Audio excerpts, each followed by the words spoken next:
Hello সবাইকে, আজকের আমি চিংড়ি মাছের মালাইকারি করব। প্রথমে আমি চিংড়ি মাছগুলো এরকম করে কেটে নিব। মাথার কাটার থেকে এরকম একটু কেটে নিব, আর এই যে ময়লাটা আছে ওটা বের করে নিব। পুরো মাথাটা ফেলাইবেন না, তাহলে মাথাটা ছিঁড়ে যাওয়ার সম্ভাবনা থাকে রান্নার সময়, যেহেতু মাথাটা নরম হয়ে যায়। এই জন্য আমি মাথার এইটা ফেলাই নেই। পরে যে পাগুলো কেটে নিব, লেঞ্জাটা একটু কেটে নিব। আর একটা রগ আছে, এই চিংড়ি মাছের রগটা অবশ্যই ফেলাইতে হয়, এই রগটা ফেলাই দিব। পরে আমি কাঠি ভরে দিব। কাঠি ভরে দেওয়ার কারণ হচ্ছে যে চিংড়ি মাছগুলো রান্না করার পরও সোজা থাকবে।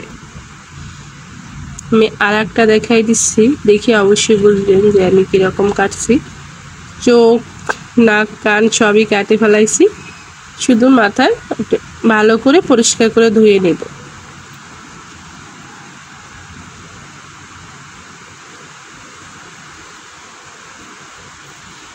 লেজের দ্বারা শক্ত কাঁটাটা ফেলাই দিব, লেজটা ফেলাই দিব, আর রগটাও ফেলাই দিব।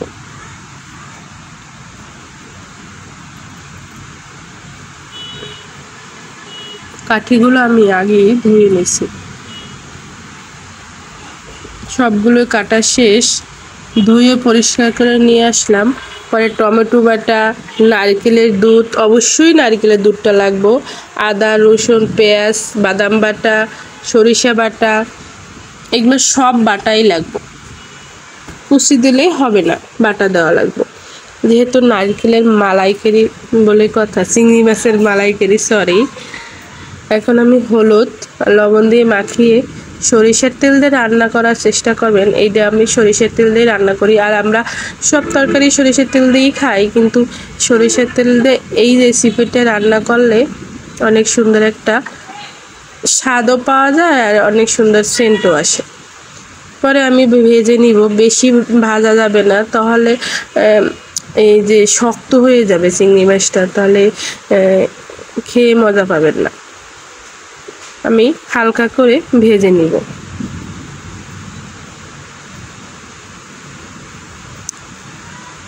আমার ভাজা শেষ, উঠিয়ে নিচ্ছি। আর একটু তেল দিয়ে দিব। তারপরে পাঁচফোড়নগুলো, ওই যে মশলাগুলো দেখিয়েছিলাম, তেজপাতা, লবঙ্গ 2টা, আর দারচিনি, এলাচি, আর 2টা শুকনো মরিচ দিয়ে পেস্ট দিয়ে দিব, পেস্ট বাটা দিয়ে দিব। পরে রসুন বাটা আর আদা বাটা দিয়ে দিচ্ছি। ভালো করে একটা একটা দিব, আর একটা একটা ভাজবো, কারণ এই রান্নাটাই হয়েছে যতক্ষণ কষাইবেন অতক্ষণই মজা লাগবে, অত বেশি মজা লাগবে। তারপরে টমেটোর পেস্টটা দিয়ে দিব।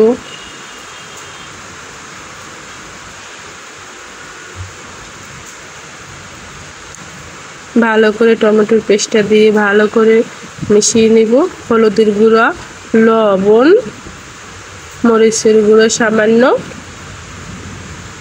বেশি মরিচ দেওয়া যাবে না, তাহলে স্বাদ থাকবে না।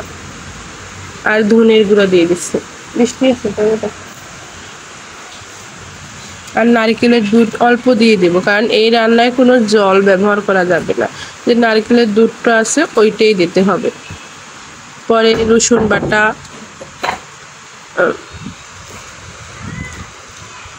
সব বাটা মশলাগুলো দিয়ে দিব। সরিষা বাটা, বাদাম বাটা, সবই অল্প অল্প করে দিয়ে দিব।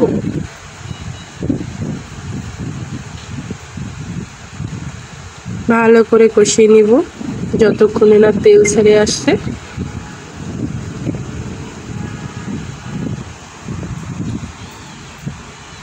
দেখতে পাচ্ছেন উপরে তেলগুলো ভেসে উঠছে। এখন আমি নারকেলের দুধটা দিয়ে দিব। নারকেলের দুধ না থাকলে গরুর দুধ দিয়েও হবে, সমস্যা নাই, কিন্তু মালাইকারির জন্য নারকেলের দুধই লাগে। আমি দুধটা দিয়ে ভালো করে মিশিয়ে নেব।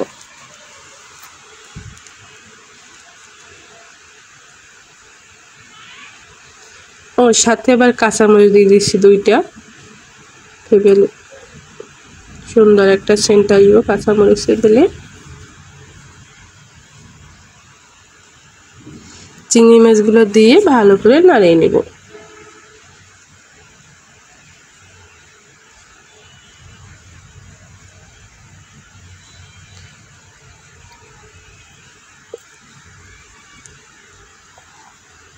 ঢেকে রাখবো 10 মিনিটের জন্য, অল্প আছে। 10 মিনিট পরে একটু নাড়া দিয়ে দিব।